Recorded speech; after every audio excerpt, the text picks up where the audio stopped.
Okay, students, please activate your brain chips. Today's lesson is going to be the, let's say, deep dive into one of the most influential poets of the year 2000s. I know it's almost 1,000 years ago, but still, the poetry of this magnificence it lives through the centuries, let's say.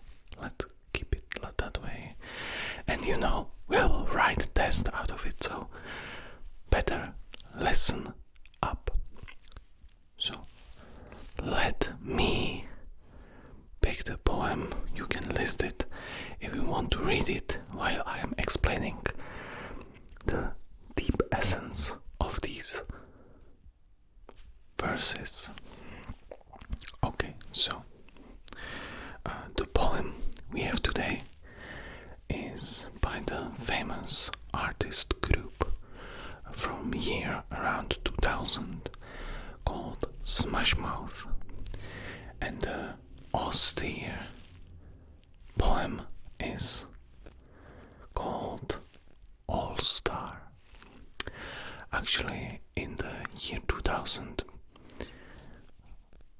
when music still was relevant, it was actually a musical piece, but today in the world we live in today, it's more of a poem, but still there is no way you cannot you didn't heard about it. Let's start with the first verse. Somebody once told me the world is gonna roll me. I ain't the sharpest tool in the shed. She was looking kinda dumb with her finger and her thumb in the shape of an L on her forehead. So, let's break it down, shall we? Let's start with the first verse. Somebody once told me the world is gonna roll me. What does it mean? The poet is trying to express his experience about someone who told him that the existence is going to make him feel deep existential pain, which the three-word sentence means gonna roll me, which in the year 2000 meant, in the slang terms, it is going to make me deeply suffer. And actually in the year 2000, the economy, it was before inventions we are currently experiencing, duplicator and stuff like that. So world was really not a pleasant place back then. But the next verses will definitely make a deeper dive into that. I ain't the sharpest tool in the shed.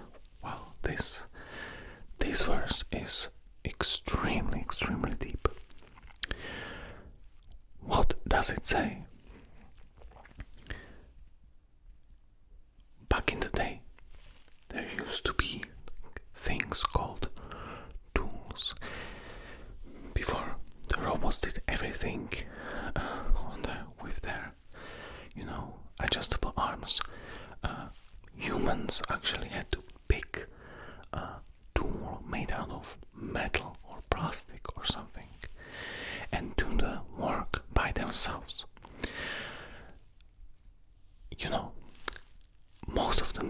suppose if you want to do something like make the earth move in certain way during farming, before the duplicator was invented, you had to have a sharp edge to actually make, to move the dirt and stuff. And by saying I ain't the sharpest tool in the shed, what he really means is he wasn't the best, he was dull tool in the shed. So the mere thought about the world rolling him while he's not capable of actually make the difference about that is the real, the emotional, tragic story of the beginning of this poem. Let's continue. She was looking kinda dumb with her finger and her thumb in the shape of an L on her forehead. What does this mean? She was looking kinda dumb with her finger and her thumb. So the poet is probably talking about that somebody who made him feel anxious, and right now we know it was a woman. And what's the most painful from this verse is she was looking kinda dumb with her finger and her thumb in the shape of an L on her forehead. What does it mean? What this symbol mean? Since the 2500 acts of non, you know the stuff. We are not using language like that anymore, but it means a loser. What a loser is someone who is not winning competition. It's not like right now when if you do sport, you always basically there is no need to have someone who is better and worse, because the advancements in neurosciences and stuff like that, humans weren't able to be so capable of everything. They actually had to learn in school instead of just discussing art and popular things, because they did not have chips. They had to learn it. They were not able to just download it from the supranet. And loser means someone who didn't win. Winning. What's really winning is someone who, if you have a competition like in sport, let's imagine you just who wins, who excels better is a winner, and who excels lesser is a loser. So that's basically an insult. She's trying to insult him. It wouldn't be allowed today, but back in the day it was actually quite common. People were more ruthless, let's say. So we can move to the next part. Well, the years start coming and they don't stop coming. That's poetic. That's actually poetic on the passage of time. The passage of time is really important about the time that passes, time to time. Once President of the United States, Kamala Harris, used to have this quote about passage of time. It was quite inspirational.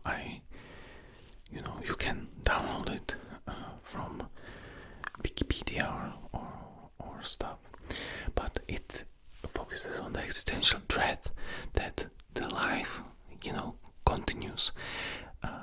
As you may know, we will all die. Even in so many years of progress, we still did not manage to, prevent death. It's sadly, science will probably never manage it. Downloading into computer failed. Also of consciousness. Consciousness is just unique to humans.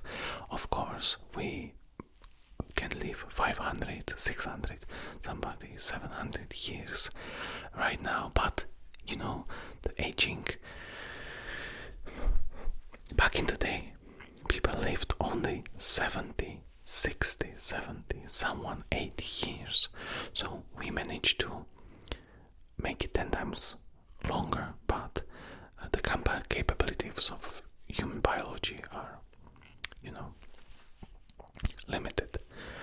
So right now you have plenty of time on Earth, but back then it was really stressful. Next verse. Fed to the rules and I hit the ground running. So fed, like feeding to the rules. They are speaking about the rules of the land. The land which these authors lived in the United States of America before the World Economic Forum overtake the central government of the earth and started to rule, everyone. They lived in the Americas before the bridges and everything. And there used to be a constitution. Like now we have all government constitution. So fed the rules and hit the ground running. So he tried to escape the rules, have like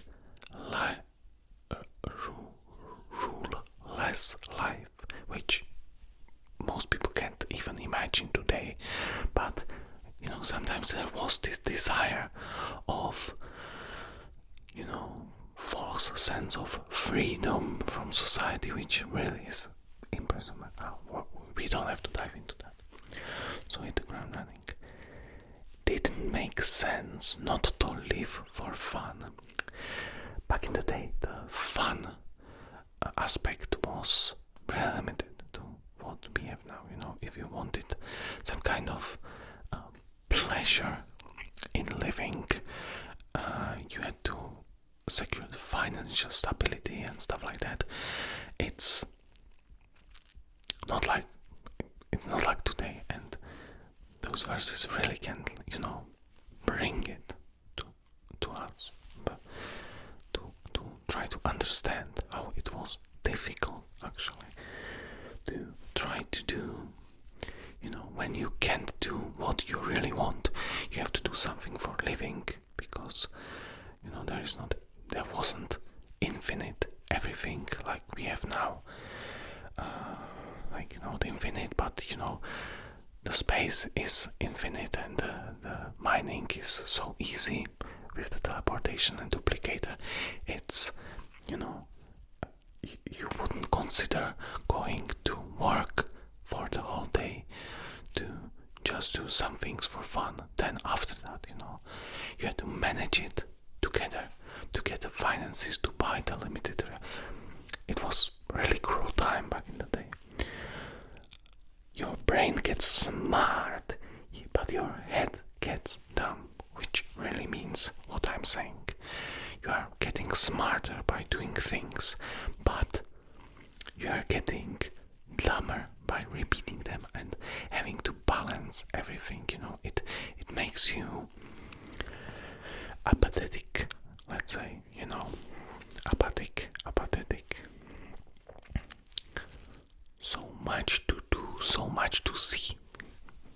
Exactly. Today, the traveling the world is quite easy, you have plenty of time for that.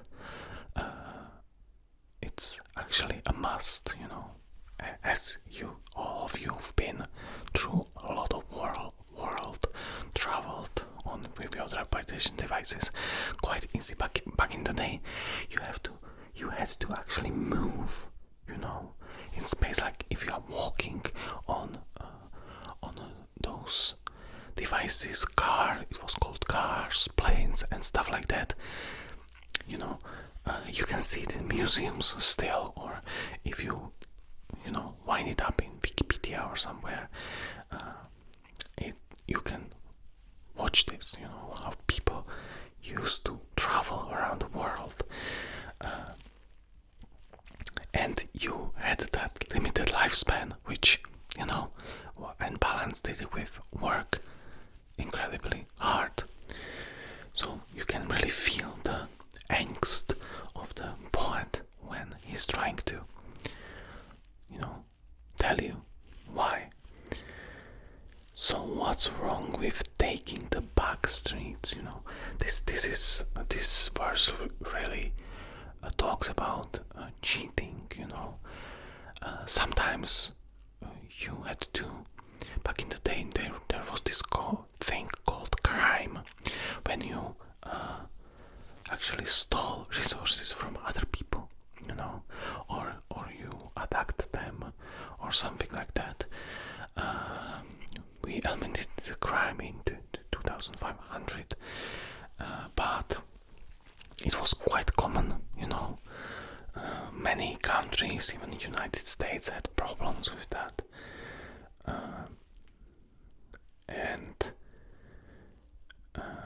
So the poet is like contemplating the morality of cheating to make his life easier, actually. Let's move on. You'll never know if you don't go. You'll never shine if you don't glow. This is a classic verse about the bravery to dive into a world that is full of danger, and you have to think about the world as wild jungle, untamed jungle, where you didn't have portable shields, you didn't have anything. If you went, like today, if you go to Amazon reservation and you are attacked by an animal like lion, or not lion, but chimpanzee or something, you didn't have personal shield, you didn't have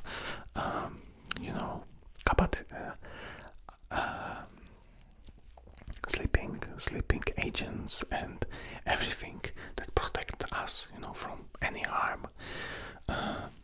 You actually had risk of dying, and without the immediate care, you die, and you could even die like when you were 20 years old. People were really rough. 20 years, that's like nothing. So, and you shine, you don't glow. If you don't risk it, you will never actually make it in the world, because it's a really competitive place, which brings us back to the L on the forehead, this constant struggle. Let's move to the main part. Hey now, you are an all-star.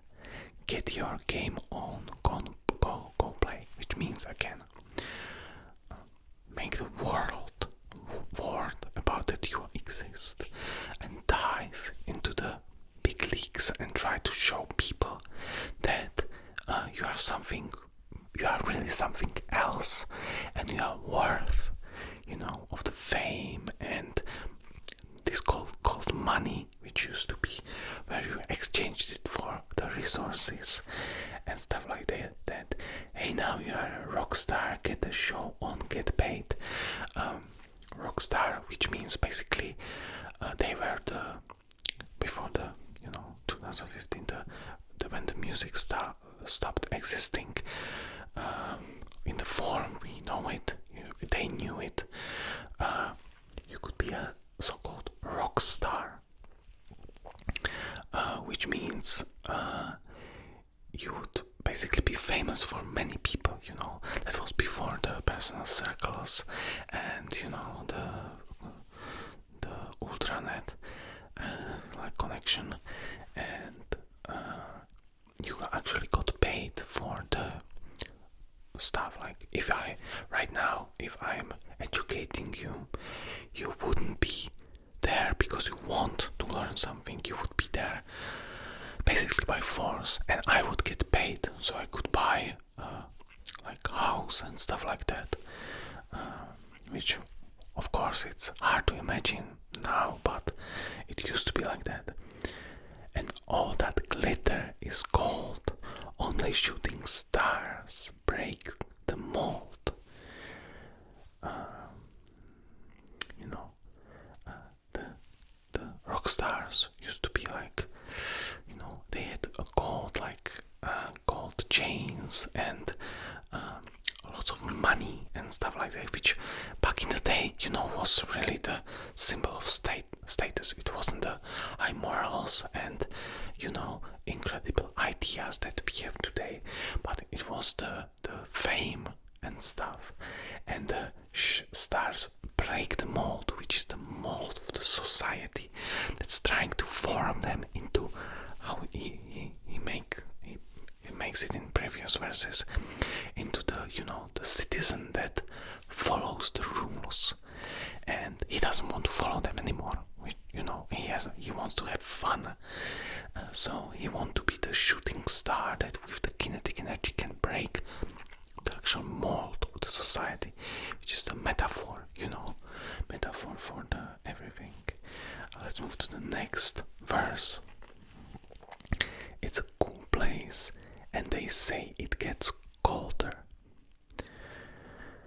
Something cool used to mean like it's awesome, and there is a little play on words, because if you say it's cool, it meant like it's really cool, but it gets colder.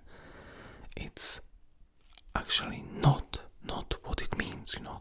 It should be it gets cooler, but they say it gets colder because colder, cooler. Basically, it gets less warm. You are bundled up now, but wait till you get older. You know, the older, becoming the more into the age of dying, which, as I said previously, was like 80 years old, which today is like nothing. You know, that's you can live to 500, 600.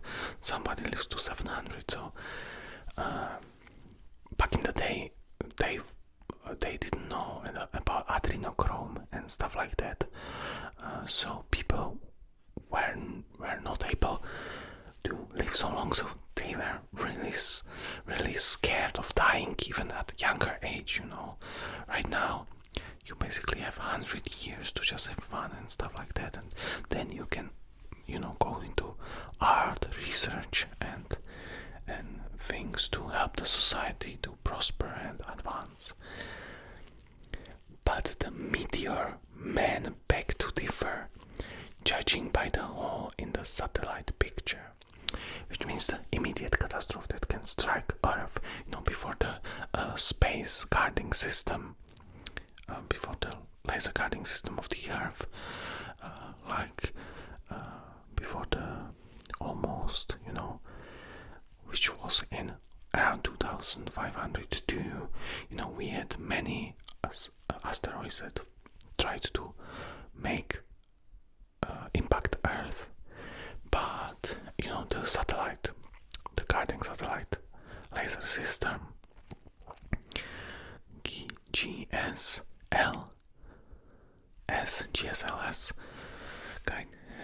satellite laser system, intercepted all of them, and it's 100% efficient, so we don't really have to think about that anymore. But back in the day, it was common angst that, you know, life on Earth can just stop existing like by that.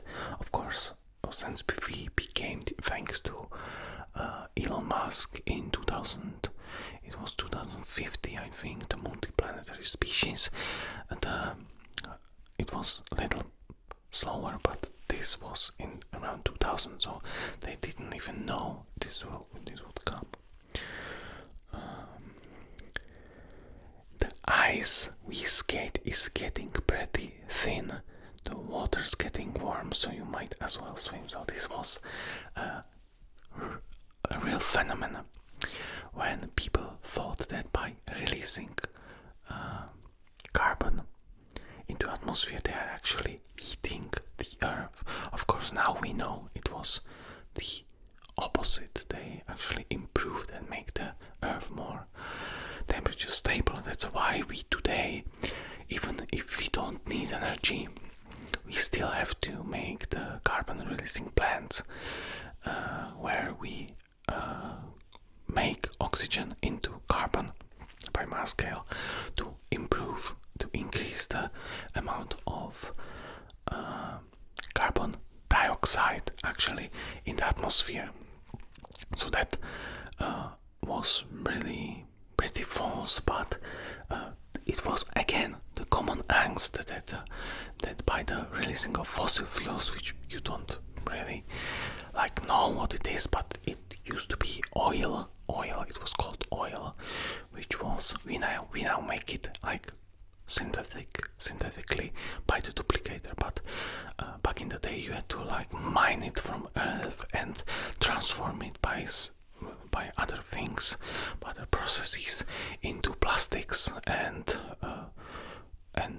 they used to have a gasoline, oil, benzene, which they used to power those cars and trains and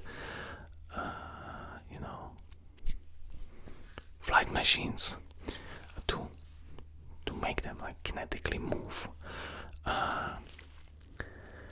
which was really just a matter of that animals and plants, but now today we are just converting straight oxygen into carbon dioxide and releasing it to the atmosphere so plants can feed on them. So back in the day there was not much, but today we are trying to make carbon dioxide to at least 5% in the global atmosphere, because we found out it's better, which was used in terraforming Mars and other planets, Proxima Centauri and other star systems. Okay, my world's on fire. How about yours?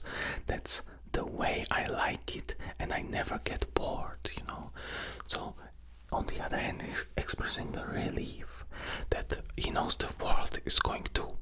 He thinks he knows back in the day, but he only thinks the world is going to burn. But it doesn't matter because he likes, to be in a warm environment, which is really interesting.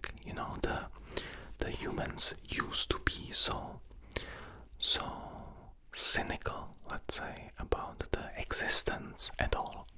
So they even made fun of non-existing, which, the humor takes the edge off. Of course, because before the humor was banned. Hey now, you're an all-star again, get your game on, go play. Hey now, you're a rock star, get a show on, get paid. All that glitter is gold. Only shooting stars break the mold. Now, is it repeating?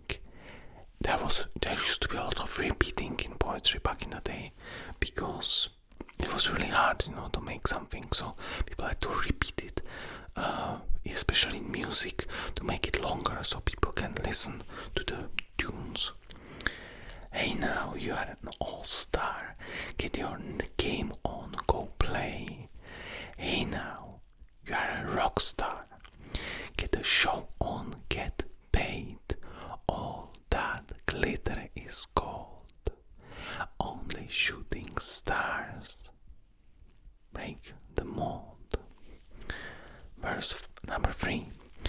Somebody once asked, could I spare some change for gas. Change, money, currency, which used to, we talked about it. And gas is the abbreviation for gasoline, which was used to power the cars. I need to get myself away from this place. The poets desire to leave the place of the of the system that tried to mold him into the citizen. I said, yep, what a concept. I could use a little fuel myself. So somebody asked him to do this, and he figured out, I would really love to do this too. And we could all use a little change.